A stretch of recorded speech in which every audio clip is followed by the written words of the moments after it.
Hello, so my name is Michael Dumlau. I'm the Global Director of Brand for a small local startup, 103 years old startup called Booz Allen Hamilton. Some of you may be familiar with us. We are a 103-year-old company comprised of 25,000 stories. And I say that deliberately because as somebody who is in charge of a rebrand for our long storied company, much of our rebrand is anchored specifically on telling the stories of our people. Now that in of itself is an incredibly powerful thing for a company like ours to admit. Now what prompted us to rebrand to begin with? Well, first of all, let me just do it. Who actually knows what Booz Allen Hamilton is before I... Okay, so most of the room. Okay, well you're all part of GC, I get it. So we probably even work with you or work for you. We have existed, our founder created the management consulting company. And for close to 100 years, we existed as a brand, as a management consulting company. And then for the past 5 to 10 years, we made very, very strategic investments in things like data science and cybersecurity and engineering, highly technical places that did not necessarily speak well to us talking about ourselves as a management consulting company. In other words, we were becoming very, very technical. And the way that we tried to make ourselves credible in these new market spaces was to be very, very technical in how we talked about ourselves. What happened then was that we started to lose people. We started to lose how people understood us and how people engaged us. Because for a very, very long time, we were a management consulting company. That meant that we dealt with culture, with processes that helped people, that enabled people to work better and work better for their clients. And as we started to become more technical as an organization, our narrative and our story became far too technical, to the point that I actually discovered when I first took on this role that we were operating at a 13th grade reading level. I didn't even know we went past 12th grade. Apparently we were a PhD. So our PhDs worked really well talking to other PhDs, but they didn't really do well when we had to talk to just about everybody else, including our own clients. And so what I did in taking on this new role was really start to pivot how we talked about ourselves. So what I did was I told my writers, instead of talking about our engineering, talk about our engineers. When you start a story about our data science capability, first start it with a story about our data scientists. So a very, very simple pivot and a very, very simple sort of reorientation to people and using them essentially as, I call it, gateway drugs to the rest of our capabilities, allows people to connect with us in a much more emotionally resonant way.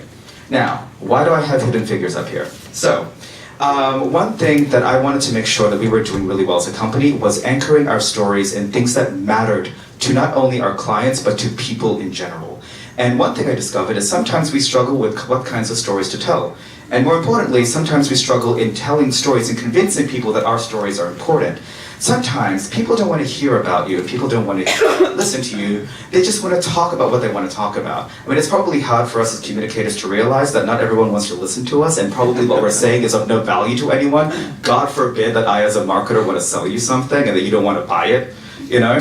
What I discovered is much more authentic and probably, frankly, much more effective is if we are able to authentically insert ourselves into conversations that were already happening. One conversation was diversifying the technology workplace and the workforce, acknowledging that people of color and women, people who are LGBT, people who are from places that have not traditionally been given the opportunities to permit themselves into places like high technologies places, that those stories were not always told, and that there were lots of interests about diversifying the workforce, but then how do we then as Booz Allen insert ourselves into that cultural conversation?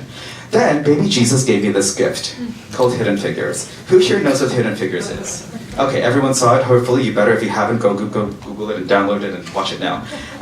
So it was a story, an untold story about 3 women who contributed not only to NASA's space program, but really created entire swaths, entire practices and methodologies within science. And this, in many ways, opened up immense, incredible conversations about the role of women and diversity within technology. So what did we do? Next slide.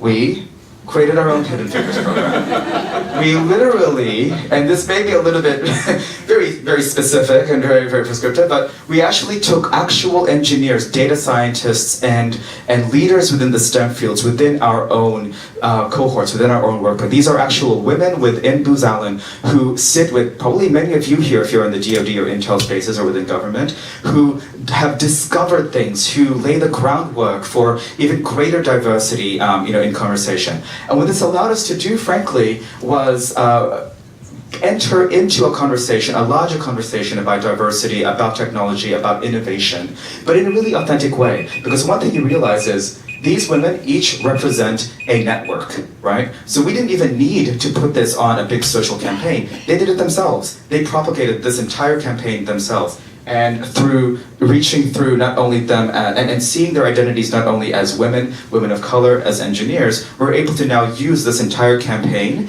into an entire system of stories. This whole thing is what I call culture jacking. Who here knows what newsjacking is? So newsjacking is when you see something in the news and you try to respond to it. You insert yourself into that moment. Culture jacking is when you insert your story into and you incubate it into a cultural milieu, into the culture itself. And what we're hoping as an experiment with this project is that we can start to see how stories can actually affect culture itself and allow brands like Booz Allen to enter into that culture authentically.